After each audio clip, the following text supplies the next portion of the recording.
Assalamualaikum warahmatullahi wabarakatuh. Salam dan bahagia. Saya Fauzan, pengawas sekolah jenjang SMA di lingkungan cabang Dinas Pendidikan Kabupaten Aceh Timur.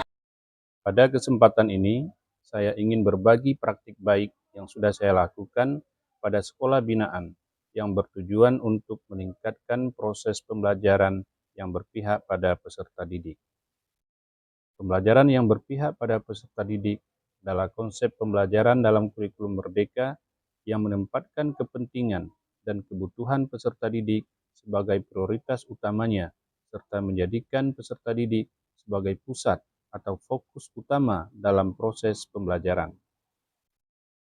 Dengan menerapkan pembelajaran yang berpihak pada peserta didik akan dapat meningkatkan motivasi dan minat belajar, mengembangkan potensi dan kompetensi, menciptakan lingkungan belajar yang inklusif, menguatkan hubungan guru dan peserta didik, serta menumbuhkan kemandirian, tanggung jawab, dan rasa percaya diri pada peserta didik. Berdasarkan hasil kegiatan kolaborasi secara virtual yang saya lakukan dengan tim supervisor atau observer sekolah binaan, saya peroleh data bahwa hasil supervisi atau observasi pada periode Januari-Juni 2024 menunjukkan bahwa baru 30% guru yang sudah memahami konsep dengan baik terkait pembelajaran yang berpihak pada peserta didik. Kemudian, 35% guru sudah menyusun modul ajar yang berdiferensiasi. 15% yang sudah menggunakan asesmen diagnostik. 20% guru yang sudah menerapkan proses pembelajaran yang berpihak pada peserta didik atau berdiferensiasi di kelas. Kondisi ini ternyata juga sesuai dengan hasil observasi perangkat ajar dan wawancara langsung yang saya lakukan dengan beberapa orang guru yang menunjukkan bahwa pemahaman mereka terkait pembelajaran berdiferensiasi masih rendah. Modul ajar yang digunakan sebagian besar masih mengadopsi modul ajar yang didownload dari PMM dan hasil browsing internet yang belum semuanya dimodifikasi atau disesuaikan dengan kebutuhan belajar peserta didik dan karakteristik sekolah. Salah satu faktor penyebab situasi ini adalah sebagian besar guru belum menggunakan asesmen awal sebagai dasar dalam merancang modul ajar yang berpihak pada peserta didik, sehingga dampak negatif yang muncul antara lain rencana pembelajaran tidak tepat sasaran, kurangnya diferensiasi dalam pembelajaran, motivasi belajar menurun, pemborosan waktu dan sumber daya, kesulitan mencapai tujuan pembelajaran, kesulitan mengatasi perbedaan kemampuan peserta didik, dan minimnya pembelajaran yang konstekstual. Tantangan saya dalam situasi ini adalah bagaimana guru dapat memahami konsep pembelajaran yang berpihak pada peserta didik, menyusun dan menggunakan asesmen diagnostik sebagai dasar dalam merancang modul ajar, serta menerapkan pembelajaran berdiferensiasi di kelas. Dalam Perdirjen GTK nomor 7607 tahun 2023 disebutkan bahwa kepala sekolah dapat membentuk tim kerja yang membantu melakukan evaluasi kinerja guru yang terdiri atas guru pada satuan pendidikan yang dipimpinnya sesuai dengan kebutuhan. Tim kerja yang dimaksud adalah tim supervisor atau observer yang terdiri dari kepala sekolah dan guru-guru yang berkompeten dalam melakukan penilaian kinerja. Mereka merupakan aset atau kekuatan atau sumber daya di sekolah yang sangat penting untuk mewujudkan pembelajaran yang berpihak pada peserta didik. Berdasarkan Perdirjen GTK nomor 7328 tahun 2023 tentang model kompetensi pengawas sekolah, bahwa pengawas sekolah harus mampu mendampingi satuan pendidikan dalam melaksanakan transformasi pembelajaran yang berpusat pada peserta didik. Sebagai bentuk tanggung jawab dan peran saya dalam mendampingi sekolah binaan, maka saya akan menyelesaikan tantangan tersebut dengan cara berkolaborasi dengan tim supervisor atau observer secara daring, yaitu daring dan luring.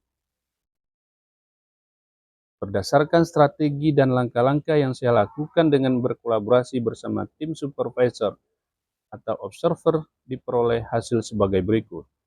Pertama, dari kegiatan workshop secara luring yang saya lakukan, pemahaman guru tentang pembelajaran yang berpihak pada peserta didik menjadi meningkat.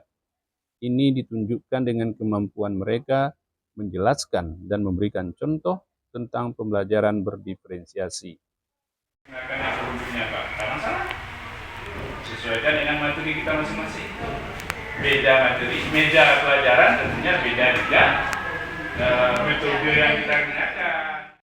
Kedua, kegiatan virtual atau daring memberikan hasil bahwa tim supervisor atau observer semakin memahami konsep pembelajaran yang berdiferensiasi dan mereka sudah paham bagaimana teknis melakukan observasi yang baik dan berkualitas. Ketiga, dengan membuat kelas kolaborasi secara online yang terdiri dari pengawas sekolah, tim supervisor atau observer, dan guru-guru mata pelajaran melalui Google Classroom, maka guru-guru dapat berkomunikasi, berdiskusi, dan mendapatkan umpan balik yang konstruktif dari tim observer untuk melakukan perbaikan terhadap modul ajar yang telah disusun agar sesuai dengan hasil asesmen diagnostik. Keempat, kegiatan pendampingan dan pembinaan melalui diskusi guru-guru mata pelajaran bersama pengawas sekolah dan tim supervisor atau observer secara luring yang dilakukan pada jam-jam kosong guru mengajar semakin menguatkan pemahaman guru dalam membuat asesmen awal, mandiri, percaya diri, bertanggung jawab, dan konsisten dalam menerapkan pembelajaran yang berpihak pada peserta didik. Dan yang kelima, melalui kegiatan percakapan pra-observasi, observasi kelas, dan percakapan pasca observasi atau coaching dengan guru mata pelajaran didapatkan bahwa proses pembelajaran berdiferensiasi sebagian besar sudah diterapkan di kelas dan adanya rencana tindak lanjut untuk melakukan perbaikan pada pembelajaran di pertemuan berikutnya. Secara umum, praktik baik yang telah saya lakukan dengan berkolaborasi dengan tim supervisor atau observer sekolah binaan secara daring dan luring berhasil dan berjalan efektif. Dari hasil praktik baik ini dapat disimpulkan bahwa terjadi peningkatan pemahaman konsep guru terkait pembelajaran yang berpihak pada peserta didik dari 30% menjadi 90%. Kemudian meningkatnya modul ajar yang berdiferensiasi dari 35% menjadi 85%. Selanjutnya, ada peningkatan jumlah guru yang sudah menggunakan asesmen diagnostik sebagai dasar dalam merancang modul ajar dari 15% menjadi 75%. Dan yang terakhir, meningkatnya proses pelaksanaan pembelajaran yang berpihak pada peserta didik atau berdiferensiasi dari 20% menjadi 80%. Praktik baik yang inovatif ini berdampak pada peningkatan kualitas guru dalam merancang modul ajar, melaksanakan pembelajaran yang berpihak pada peserta didik, dan melakukan refleksi hasil pembelajaran sebagai tindak lanjut dalam melakukan perbaikan secara kontinu. Selain itu, hasil praktik baik ini juga berdampak pada meningkatnya motivasi peserta didik dalam belajar, karena kelasnya menjadi aman, nyaman, interaktif, menyenangkan, serta tumbuhnya karakter peserta didik yang profil pelajar Pancasila. Kolaborasi saya sebagai tim observer dengan pengawas sekolah mampu meningkatkan pembelajaran yang berpusat pada peserta didik.